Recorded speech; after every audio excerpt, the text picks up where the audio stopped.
नमस्कार, Dharmani online classes में आप सभी का हार्दिक स्वागत है। आज के वीडियो में हम राजस्थान भूगोल का एक प्यारा सा टॉपिक जल संरक्षण के बारे में विस्तार से पढ़ेंगे। तो सभी साथी सबसे पहले इस चैनल को लाइक कर देना और वीडियो के अंत में एक प्यारा सा कमेंट ज़रूर करना, और अभी तक आपने इसे शेयर नहीं किया है तो अपने दोस्तों तक शेयर ज़रूर कर लेना। और ठीक है, तो अब हम अपना जल संरक्षण, जो कि इस टॉपिक से हमेशा किसी न किसी एग्जाम में 1-2 प्रश्न हर बार आते हैं, तो इस टॉपिक को विस्तार पूर्वक पढ़िए। ठीक है, स्टार्ट करते हैं।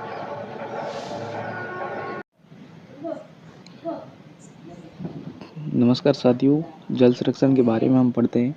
तो जल संरक्षण सबसे पहले हम पढ़ेंगे, उसके बाद में जल संरक्षण की तकनीकों के बारे में, और उसके बाद में जो अन्य बिंदु है ना उनके बारे में।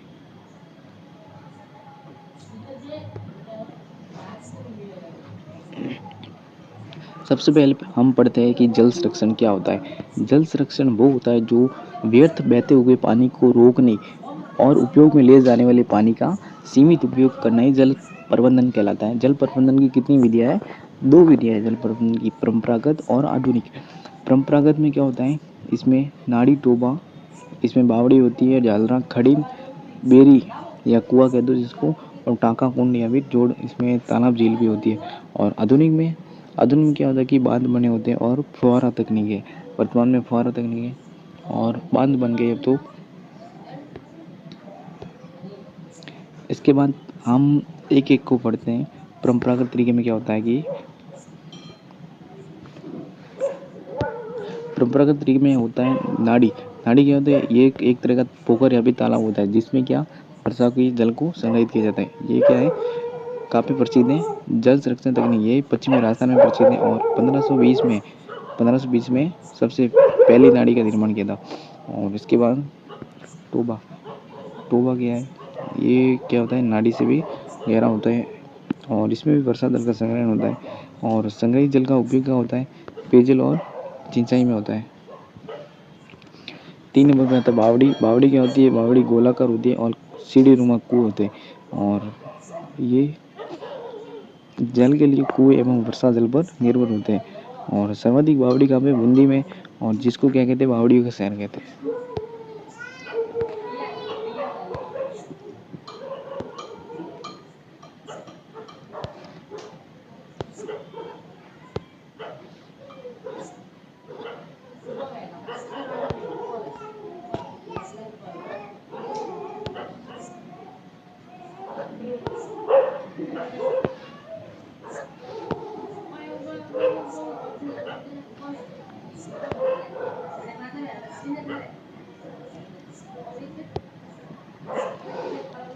अब हम प्रमुख बावड़ियों के बारे में पढ़ते हैं। नौलखा बावड़ी कहाँ पे, नौलखा बावड़ी है डूंगरपुर। लाहिनी बावड़ी राजस्थान की, ये सबसे प्राचीन है। लाहिनी कहाँ पे, सिरोही में रावली पर्वतमाला पे स्थित है। और भूत बावड़ी कहाँ पे, जोधपुर में। अनारकली, बूंदी, चांद बावड़ी जो कि राजस्थान की सबसे गहरी और सबसे बड़ी बावड़ी है, जो कि आवनेरी दौसा में। दूध बावड़ी कहाँ पे, सिरोही में। और त्रिमुख बावड़ी उदयपुर। रानी जी की बावड़ी कहाँ पे, बूंदी। और गुलाब बावड़ी भी बूंदी में। हाड़ी रानी की बावड़ी टोडा रेसिंग टोक में। और 9 मंजिली बावड़ी कहाँ पे, निबराना अलवर में। ठीक है, इसके बाद जालरा क्या होता है, जालरा क्या है, ये भी एक आयताकार कुंड होता है जो झील या भी तालाब से जल प्राप्त करता है। और जालरे के पानी का उपयोग क्या होता है, रीति रिवाजों में स्नान के लिए होता है। और इस जल का उपयोग पेयजल के लिए नहीं किया जाता। खड़िन या फिर पलाया, ये क्या होता है, पश्चिमी राजस्थान में। किसने प्रारंभ किया था खड़िन को, पालीवाल ब्राह्मण ने अस्थायी पानी की झील बनाई थी जिसको खड़िन कहा गया। और ये प्रसिद्ध कहाँ पे, जैसलमेर में। इसके बाद बेरा या फिर कुआं कहते हैं जिसको, बेरा क्यों प्रसिद्ध है, बेरा कहाँ पे प्रसिद्ध है, ये सर्वाधिक प्रसिद्ध है पश्चिमी राजस्थान यानी कि जैसलमेर, बीकानेर में। और ये क्या होते हैं, गोलाकार और कम गहरे गड्ढे को बेरा कहते हैं। जो जिसकी गहराई कम होती है उसको बेरा कहते हैं।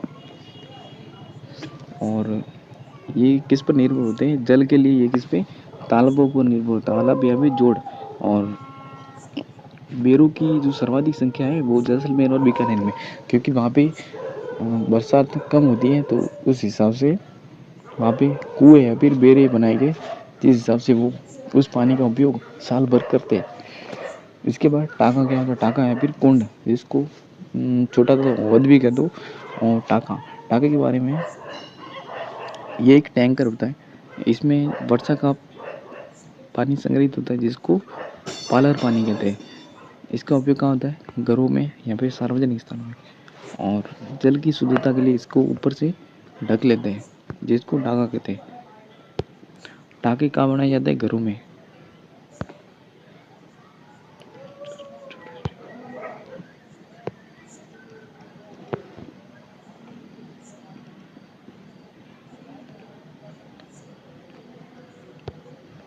ठीक है, अब जोड़ बढ़ते हैं। जोड़ के बारे में क्या है कि ये ग्रामीण क्षेत्र में बनता है, और जो ढाल की ओर से बहता पानी है ना, वो निम्न भूमि में एकत्रित होता है, जिसको जोड़ कहते हैं, और ये सर्वाधिक प्रचलित है शेखावटी में, और इन्हें पानी के कच्चे कुएं कहा जाता है। जोड़ पद्धति को पुनर्जीवित करने का श्रेय किसको जाता है, राजेंद्र सिंह अलवर को। और जोड़ वाले बाबा किसे कहते हैं, जिनको राजेंद्र सिंह अलवर को जोड़ वाले बाबा कहते हैं, और जिन्हें रमन मैग्नेसी पुरस्कार दिया गया। इसके अलावा तालाब क्या होता है, तालाब एक कृत्रिम या फिर प्राकृतिक है, जो भी लोगों द्वारा बनाया गया है, जिसका विस्तार 1 वर्ग मीटर से 2 हेक्टेयर के मध्य होता है, और जिसमें क्या होता है, वर्ष में कम से कम 4 माह तक जल उपलब्ध होता है। और प्रमुख तालाब कौन कौन से हैं, प्रमुख तालाब है पदम तालाब, जंगली तालाब, काला तालाब, सूप तालाब, रणथंभौर। और दूसरे नंबर पे है सरेरी खारी भीलवाड़ा में। ठीक है, सर्वाधिक तालाब भीलवाड़ा में।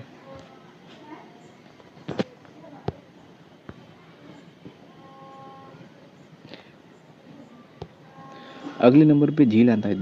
झीलों में हम क्या पढ़ते हैं कि वर्षा का पानी होता है ना, वो सारा झीलों में जाता है, झीलों तालाबों में जाता है। ठीक है, और मुख्यतः ये कहा जाता है, चारों ओर स्थलीय भाग से घिरे होते हैं ना, जिसके चारों तरफ स्थलीय भाग से घिरा हो उसको झील कहते हैं। और राजस्थान में सर्वाधिक झीलें कहाँ पे, लेक सिटी कहते हैं, जिसको उदयपुर। और नोट, राष्ट्रीय झील संरक्षण परियोजना की शुरुआत कब हुई थी, 1 अप्रैल 2016 को। राजस्थान की 5 झीलें ऐसी है जो सबसे बड़ी है। पिछुला झील होगी फतेह सागर, नक्की झील, पुष्कर और आनंद सागर।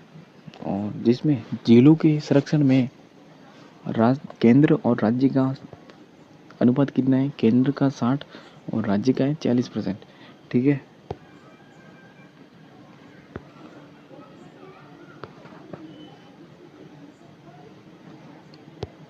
इसके बाद हम आधुनिक विधियाँ पढ़ते हैं। हमने परंपरागत विधि पढ़ ली, जिसमें झीलें, नदियाँ वगैरह उसमें पढ़ ली, जिसमें टाके वगैरह, कुएं, हौद। और आधुनिक विधि में क्या होता है, फव्वारा सिस्टम है, जिसमें या तो बांध परियोजना होती है या भी डैम बनाया जाता है, जिसमें बहता हुआ जो भी व्यर्थ पानी होता है ना, उसको रोक के क्या बनाते हैं, उसको बांध बनाया जाता है, जिस पानी का उपयोग कहाँ होता है, सिंचाई, पेयजल या फिर जल विद्युत।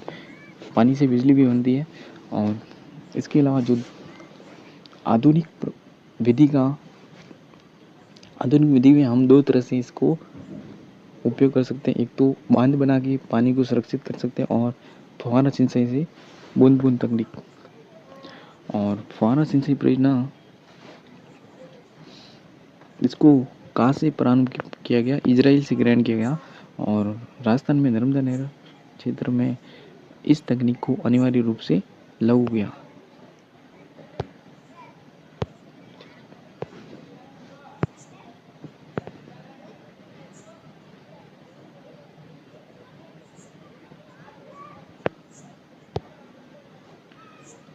अन्य महत्वपूर्ण प्रश्नों में हम क्या पढ़ते हैं कि प्रमुख योजनाएं कौन कौन सी है।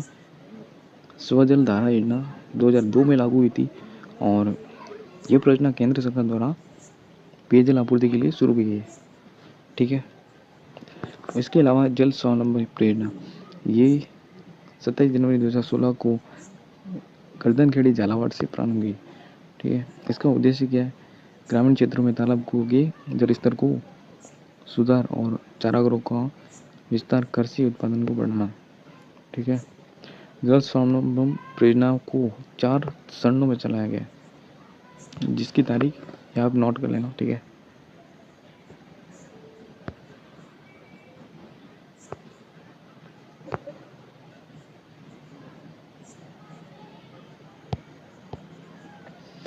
तीसरा कौन सा है?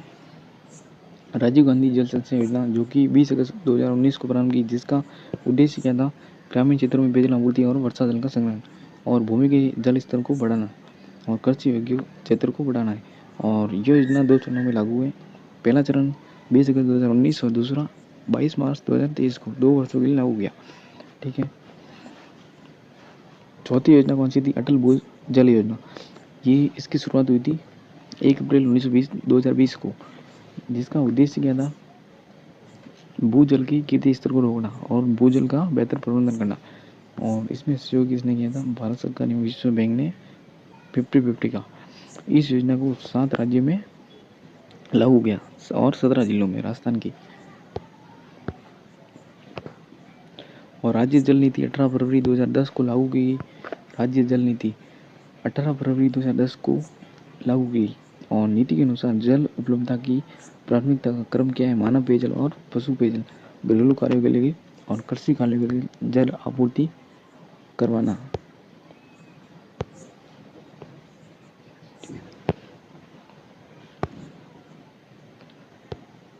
ठीक है, और इसके अलावा जो तीसरी विधि है वो भूमिगत जल संसाधन या फिर मूल्यांकन। तीसरी योजना कौन सी है? भूमिगत जल संसाधन एवं मूल्यांकन। 2023 के अनुसार राजस्थान में कुल कितने 302 जल ब्लॉक हैं, जिसमें अति दोहित, गंभीर, विषम, अर्ध विषम, सुरक्षित और लवणीय, इनकी संख्या ये है। जल उपयोग कितना हुआ वो। और अंतर्राष्ट्रीय जल दिवस कब मनाया जाता है? 22 मार्च को। और जल प्रदूषण निवारण एवं नियंत्रण अधिनियम कौन सा है? 1974।